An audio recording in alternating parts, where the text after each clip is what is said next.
Hello friends, मेरा नाम है सचिन नागदेवे और आज हम डिस्कस करेंगे कि स्टॉक मार्केट में 2 लाख से 2 करोड़ रुपए कैसे कमाएं। उसके लिए क्या करना पड़ेगा, कैसी कंपनियां लेनी पड़ेगी, उनके फंडामेंटल्स कैसे होने चाहिए और कितने दिन तक होल्ड करना पड़ सकता है। वैसे सेम क्वेश्चन हमारे एक सब्सक्राइबर का भी है, आप चाहे तो अपने स्क्रीन पे देख सकते हैं। क्वेश्चन है, हेलो सर, मेरा नाम दया है, आपके वीडियो से काफ़ी कुछ सीखने को मिलता है। लिखते हैं उनके पास 2 लाख रुपए है और 2 लाख रुपए का मॉडल पोर्टफोलियो कैसा होना चाहिए। उनका टारगेट है 1 करोड़ रुपए कमाना, मतलब उनको लाइफ में 1 करोड़ रुपए कमाना है, ऐसा वो बोल रहे हैं। और उसके लिए वो 12-15 साल तक होल्ड भी कर सकते हैं। अच्छा, ये बहुत अच्छी बात बोली है कि 12-15 साल तक होल्ड कर सकते हैं, क्योंकि लोगों को तो यहाँ पे 25 दिन में पैसा डबल चाहिए। 25 दिन में पैसा लॉन्ग टर्म में होल्ड करने के लिए तो कोई तैयारी नहीं है। वैसे थंबनेल में आपने पढ़ा होगा कि 2 लाख के 2 करोड़ रुपए कैसे कमाते हैं, और इनका क्वेश्चन है कि 2 लाख में 1 करोड़ रुपए कैसे कमाएं। वैसे दोनों के आंसर आपको इस वीडियो के अंत तक मिल ही जाएंगे। वैसे मैं इनके मॉडल पोर्टफोलियो के बारे में कुछ रिकमेंड तो कर नहीं सकता और ना ही कुछ सजेस्ट कर सकता हूँ। हाँ, इतना बता सकता हूँ कि मेरे पास अगर 2 लाख रुपए होते और मुझे 10-15 सालों में उसको 1 करोड़ या 2 करोड़ रुपए बनाना होता, तो मैं कैसा पोर्टफोलियो बनाता, कहाँ पे इन्वेस्ट करता, कैसे कंपनियां चुनता और कौन से फैक्टर देखता। वैसे लमसम कैलकुलेटर में अगर देखे कि 2 लाख रुपए किसी म्यूचुअल फंड में डाल दे तो म्यूचुअल फंड का एवरेज रिटर्न 15-16% का होता है लॉन्ग टर्म में। वैसे शॉर्ट टर्म में 25, 26, 27% भी दिखा सकता है, लेकिन लॉन्ग टर्म में 15-16% का ही रहता है। तो 2 लाख रुपए 16% से किसी म्यूचुअल फंड में डाले तो 15-16 साल बाद 18-19 लाख रुपए बनते, और 20% का रिटर्न कंसिडर किया तो 2 लाख के बनेंगे 30 लाख रुपए 15 साल में। मतलब म्यूचुअल फंड में अपने को काफी लंबे समय तक वेट करना पड़ सकता है 2 लाख के 2 करोड़ बनने में, और इसलिए मुझे स्टॉक मार्केट में इन्वेस्ट करना ज्यादा बेहतर लगता है। लेकिन नो डाउट उसके लिए काफी रिसर्च करना पड़ता है, खुद की स्टडी करना पड़ता है।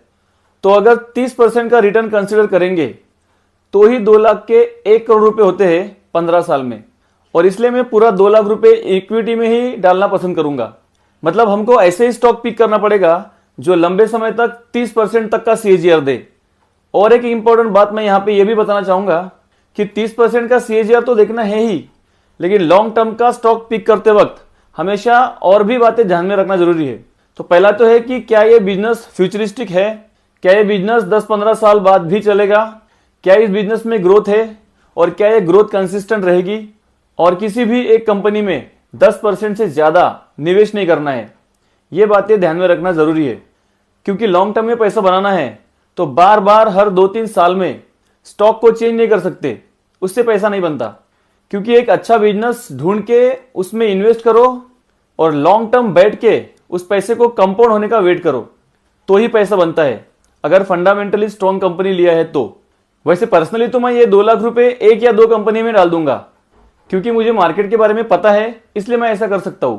लेकिन कोई नया है, मार्केट में एक्सपर्ट नहीं है, मार्केट में ज्यादा टाइम नहीं बिताया है, तो 1-2 कंपनी में पूरा पैसा बिल्कुल नहीं डालना चाहिए।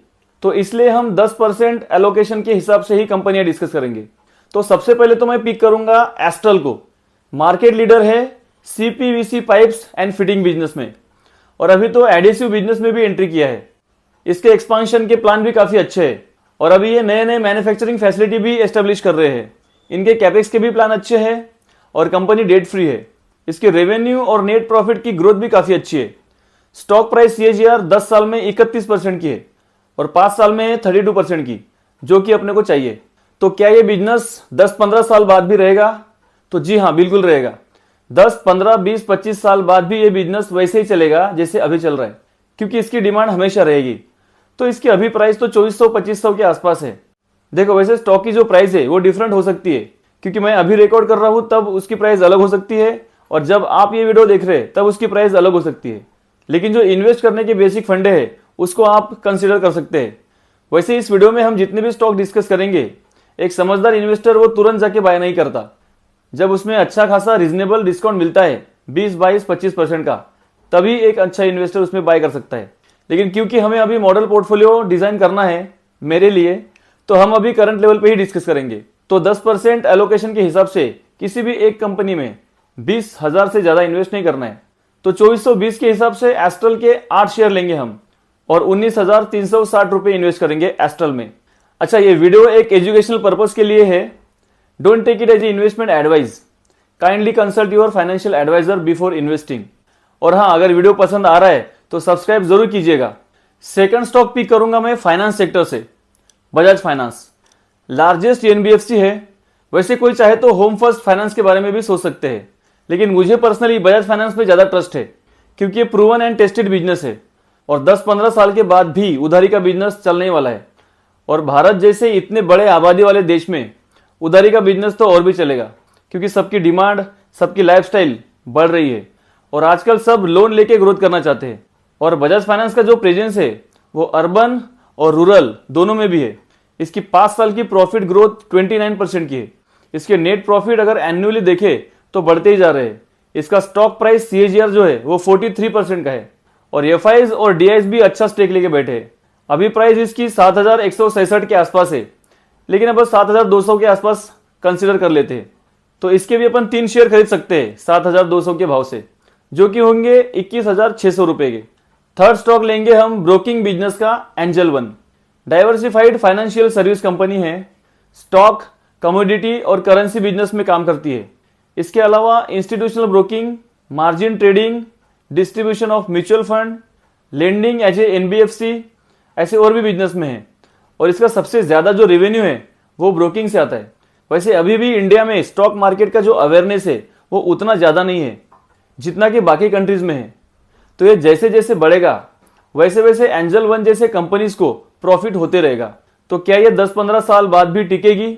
तो जी हाँ, इसका बिजनेस 10-15 साल बाद भी जरूर टिकेगा।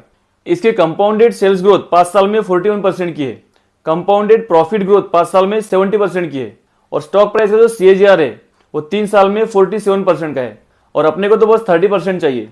और वैसे भी अभी तो ये अच्छे डिस्काउंट पे भी अवेलेबल है, तो इसके हम अभी 8 शेयर ले सकते हैं। 2590 का इसका अभी रेट चल रहा है, ऐसा सोच लेते हैं। देखो, फिर से बता रहा हूं कि स्टॉक प्राइस चेंज हो सकते हैं। मैं जब रिकॉर्ड कर रहा हूं वो प्राइस ले रहा हूं। तो 2590 के हिसाब से 8 शेयर लेंगे हम, तो 20,726 रुपए इसमें इन्वेस्ट करेंगे। नेक्स्ट कंपनी लेंगे हम VBL, the largest franchisee of PepsiCo in the world. PepsiCo के जो ब्रांड्स है वो VBL प्रोड्यूस भी करती है और सेल भी करती है। और जो कोल्ड ड्रिंक्स का मार्केट है वो 10-15 साल के पहले भी था, आज भी है और 10-15 साल के बाद भी रहेगा और उसमें ग्रोथ ही होगी। वैसे अभी तक VBL ने बहुत ही कंसिस्टेंट ग्रोथ दिखाई है। काफी कम समय में पैसे को कंपाउंड किया है, मल्टीप्लाई किया है और आगे भी ये करके देगी, ऐसा सोच सकते हैं। इसकी कंपाउंडेड प्रॉफिट ग्रोथ जो है वो 10 साल में 49% की है और स्टॉक प्राइस का जो CAGR है वो 5 साल में 64% का है और अपने को चाहिए 30%, तो ये बेस्ट कैंडिडेट है। वैसे VBL के बारे में मैंने एक डिटेल वीडियो बनाया है, आप चाहे तो इस वीडियो को भी चेकआउट कर सकते हैं। वैसे अभी ऊपर ही ट्रेड कर रहा है और ज्यादा डिस्काउंट देता नहीं है, तो 1640 इसका प्राइस है अभी। तो इसके 13 शेयर हम ले सकते हैं, 21,300 के आसपास इसमें इन्वेस्ट करेंगे। उसके बाद लेंगे हम पावर सेक्टर से टाटा पावर, इंडिया की largest vertically integrated power company.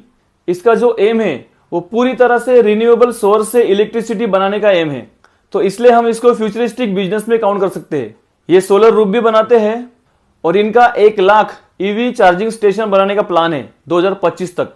इसकी कंपाउंडेड प्रॉफिट ग्रोथ जो है वो 77% की है 10 साल में। स्टॉक प्राइस का जो CAGR है वो 10 साल में तो सिर्फ 15% दिखेगा, लेकिन जब से इन्होंने रिन्यूएबल का अनाउंसमेंट किया है और साथ में EV में भी स्पीडअप पकड़ा है, तब से 45% का CAGR दिया है 5 साल में। तो ये भी बेस्ट कंपनी है, ऐसा हम सोच सकते हैं। तो इसके लेंगे हम 45 शेयर 439 के भाव में, जो आएंगे 19,755 रुपीज में। नेक्स्ट है, अच्छा अभी थोड़ा फास्ट लेते हैं नहीं तो वीडियो काफी लंबा हो जाएगा।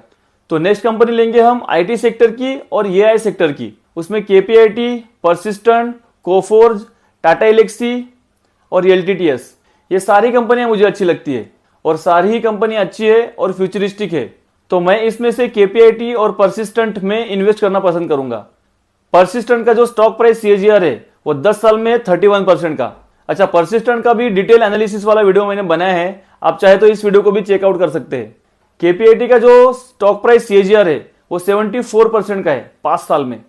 KPIT और परसिस्टेंट दोनों ही फ्यूचरिस्टिक कंपनियां हैं और 10 से 15 सालों तक यह ग्रोथ ही करती रहेगी, इसकी डिमांड बढ़ती ही रहेगी, ऐसे हम सोच सकते हैं। तो KPIT के 13 शेयर 1560 के भाव से हम ले सकते हैं, जो आएंगे 20,280 में। और परसिस्टेंट के 5 शेयर 4030 के भाव से हम ले सकते हैं। इसके अलावा अगर चाहे तो हम एक आईटी सर्विस वाली कंपनी भी ले सकते हैं, जिसमें बेस्ट मुझे लगती है एलटीआई। फिर से बता रहा हूं कि जो स्टॉक की प्राइस है वो मैं करंट लेवल पे डिस्कस कर रहा हूं, क्योंकि हम आज पोर्टफोलियो बना रहे हैं। लेकिन एक समझदार इन्वेस्टर जब उसमें 20 से 25% का डिस्काउंट मिलता है तभी एंट्री करता है, ये बात भूलना नहीं चाहिए। नेक्स्ट लेंगे हम Polycab, the leading manufacturer of cable and wire, और साथ में एफएमईजी में भी एक काफी अच्छे रेवेन्यूज कमाती है। मार्केट लीडर है, डेट फ्री कंपनी है। इसकी जो एनुअल नेट प्रॉफिट है वो 773 करोड़ से 1800 करोड़ तक बढ़ गए हैं, मतलब काफी अच्छी ग्रोथ दिखाई है अब तक, और इसकी डिमांड आने वाले 10-15 सालों तक बढ़ती ही रहेगी। तो ये भी अपने लिए लॉन्ग टर्म का कैंडिडेट है। इसकी 62% की स्टॉक प्राइस सीएजीआर है 5 साल में, तो 10% कैपिटल हम पॉलीकैब में भी इन्वेस्ट कर सकते हैं। इसके बाद केमिकल सेक्टर से लेंगे हम fine organic. Oleo chemical based additives के बिजनेस में है, जो कि फूड, प्लास्टिक, कॉस्मेटिक, कोटिंग और भी वेरियस इंडस्ट्रीज में यूज होते हैं। ये लार्जेस्ट मैन्युफैक्चरर है ऑलियो केमिकल बेस्ड एडिटिव्स का इंडिया में।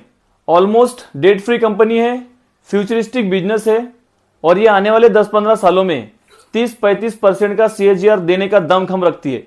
तो 10% कैपिटल हम इसमें भी इन्वेस्ट कर सकते हैं। उसके अलावा और भी 2 अच्छे बिजनेस है जो 10-15 साल तक टिक के अच्छा बिजनेस कर सकते हैं, जिनकी फ्यूचर ग्रोथ अच्छी है और जिनका बिजनेस ग्रो करेगा और जिनके प्रॉफिट भी बढ़ते रहेंगे 10-15 साल तक। वो है सीडीएसएल और DMart. CDSL depository service provide करती है, और वैसे भी जैसा जैसा मार्केट में लोगों का इन्वॉल्वमेंट बढ़ेगा सीडीएसएल प्रॉफिट कमाती रहेगी। तो ये भी फ्यूचरिस्टिक बिजनेस है, ऐसा हम मान सकते हैं। 56% का इसने सीएजीआर दिया है 5 साल में। और डीमार्ट एफएमसीजी सेक्टर का बिजनेस है, जिसका बिजनेस कभी भी कम नहीं होगा, क्योंकि दिन ब दिन ये बढ़ते ही रहेगा, और इसके जो स्टोर्स है वो आने वाले दिनों में और भी बढ़ते ही रहने वाले हैं, और इसलिए इसके प्रॉफिट बढ़ते ही रहेंगे। Food, non food, general item, clothes, इन सब के रेवेन्यूज फ्यूचर में बढ़ते रहेंगे, ऐसा हम सोच सकते हैं। तो हम 10% का एलोकेशन इसमें भी कर सकते हैं। तो 10% एलोकेशन के हिसाब से 10 कंपनियां रखना पड़ेगा, जो कि एक अच्छा डाइवर्सिफिकेशन होता है। वैसे आपके पास जितना कैपिटल है उसके हिसाब से आप अपना डाइवर्सिफिकेशन कर सकते हैं, और अगर आप एक्सपर्ट है तो कंपनियां भी थोड़ी कम रख सकते हैं, लेकिन प्रॉपर डाइवर्सिफिकेशन होना ही चाहिए। अभी 2 लाख के 2 करोड़ कैसे होंगे, जो कि आपने थंबनेल में पढ़ा है, वो डिस्कस करते हैं।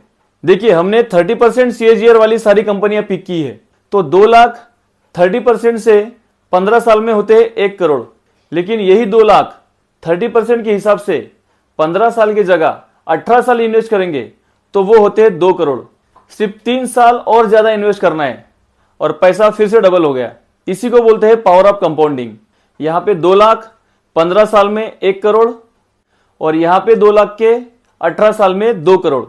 तो दोस्तों, अगर आपको इस वीडियो से कुछ नॉलेज मिला, कुछ इंफॉर्मेशन मिली, तो चैनल को सब्सक्राइब जरूर कीजिएगा, और अगर वीडियो पसंद आया तो लाइक कीजिए, शेयर कीजिए और कमेंट्स भी कीजिए। तो मिलते हैं किसी नेक्स्ट वीडियो में, तब तक के लिए बाय बाय।